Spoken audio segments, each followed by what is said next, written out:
Everglades, au sud de la Floride. Une zone marécageuse subtropicale remplie de bêtes énormes. Des alligators géants aux lamantins. Mais ces eaux abritent également des invités surprises. Comme le python birman, un énorme serpent provenant de l'autre bout du monde. Et qu'il faut évincer de toute urgence. Alors, comment ça marche ? La nuit dernière, Tom Rahill, aventurier et chasseur de serpents, a reçu le signalement d'un python géant à 1 km d'habitation familiale.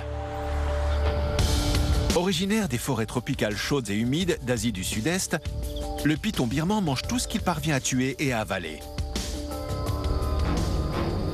Il ne tue pas par une morsure venimeuse, mais par une strangulation lente et douloureuse, broyant sa victime jusqu'à la mort. Ici, on ne craint pas pour la sécurité des souris ou des oiseaux, mais pour celle des jeunes enfants. L'endroit où nous nous trouvons constitue la bordure entre les Everglades proprement dites et les zones habitées. Les riverains sont très inquiets pour la sécurité de leur famille. Il a été rapporté qu'un python avait avalé un cerf dans les Everglades. Donc, s'il peut avaler un cerf, il ne ferait qu'une bouchée d'un chien, d'un chat ou d'un enfant. Il n'a rien à faire ici. Je ne veux pas qu'il s'approche de mes petits-enfants. Avec son équipe de volontaires civils et de vétérans de l'armée qui ont combattu en Irak et en Afghanistan, Tom est prêt pour la chasse aux pythons. Leur premier problème, c'est que le python n'est pas le seul tueur à rôder dans les Everglades. Des serpents venimeux indigènes pullulent, et la morsure d'un crotale peut être mortelle. La solution, des bottes renforcées spécialement conçues pour se protéger des serpents. J'ai déjà été mordu par des serpents venimeux et ces bottes les arrêtent. Non seulement elles protègent de la morsure et du venin, mais en plus, il a été prouvé que le denim est un tissu qui amoindrit la quantité de venin transmise par un serpent venimeux. Bon, tout le monde est prêt? La chasse aux serpents est ouverte. Au début des années 90, le python est totalement absent des Everglades. Les premiers sont apparus quand des animaux de compagnie ont été relâchés dans les marais. La population a explosé en 1992. Quand l'ouragan Andrew a détruit un entrepôt d'importation, libérant des centaines de pythons mortels. À présent, les serpents se multiplient. Il y a des dizaines de milliers de pythons dans les Everglades. La vie se ferait toujours un chemin. Cette population de pythons est en train de dévaster la faune locale. Ce sont de grands prédateurs. Les plus gros d'entre eux peuvent atteindre 7 mètres et peser 90 kilos. L'ennui, c'est qu'en plus d'être plus long qu'une voiture, le python est extrêmement furtif. Le dénicher est un véritable exploit. Alors, pour chasser le serpent, Tom doit penser comme un serpent. Celui qu'il recherche a besoin de 3 éléments: proie vivante, humidité et chaleur. Dans la fraîcheur matinale, un python à sang-froid recherche la chaleur là où elle se trouve. Tom suit donc les sources de chaleur. Je relève la température de l'eau. Si l'eau est chaude pour une raison quelconque, il y a des chances que le serpent se cache près d'ici.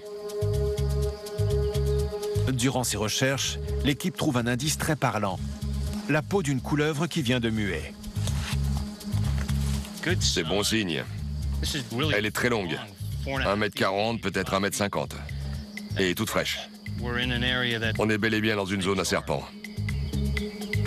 Tom sait qu'ils sont proches du but. Il sait que le python adore l'eau. Il peut nager sous l'eau pendant plus de 30 minutes. Et l'eau lui apporte un afflux constant de proies vivantes. C'est juste au bord de l'eau. L'emplacement est idéal pour les pythons. Beaucoup d'animaux indigènes, poissons, oiseaux, reptiles ou mammifères, utilisent les canaux pour se nourrir. C'est là qu'on trouvera les serpents. Si on trouve leur proie, on a des chances de trouver les serpents eux-mêmes. Le chasseur aguerri commence à sentir sa proie. Quand on a senti un python, on n'oublie jamais son odeur.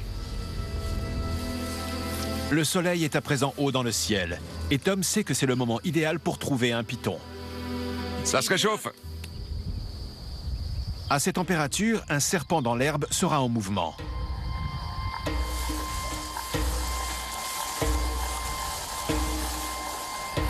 Tom, on en a un! Un python. Ah, joli. Oui, je confirme. C'est bien un python birman. Il va choper quelqu'un. Les années d'expérience de Tom lui sont utiles quand il s'agit de saisir le python. Il faut attraper la queue. Avec ses gants, il me glisse entre les mains. Beau boulot, les gars. Il ne faut surtout pas se laisser mordre. Ce serpent est au sommet de sa chaîne alimentaire et pourrait attaquer à tout moment. S'il vous chope, il peut vous faire mal. S'il vous mord, c'est difficile de le détacher. Lâchez le sac, posez-le. J'ai sa tête. Magnifique, beau travail. Bien joué. Je me sens super bien, j'adore ça. C'est une poussée d'adrénaline incroyable. C'est pour ça que je fais ce métier. Bien joué, les gars. Bien joué, génial. C'est une bonne journée, on a réussi à retirer un python de l'écosystème. On ne les éradiquera pas complètement, mais ça aide à limiter leur population. L'été ne fait que commencer. Avec la hausse des températures, les pythons vont pulluler. Tom espère en attraper au moins une douzaine par semaine. Chaque prise contribue à rappeler aux familles de Floride que tout est fait pour protéger leurs enfants de ces reptiles envahissants.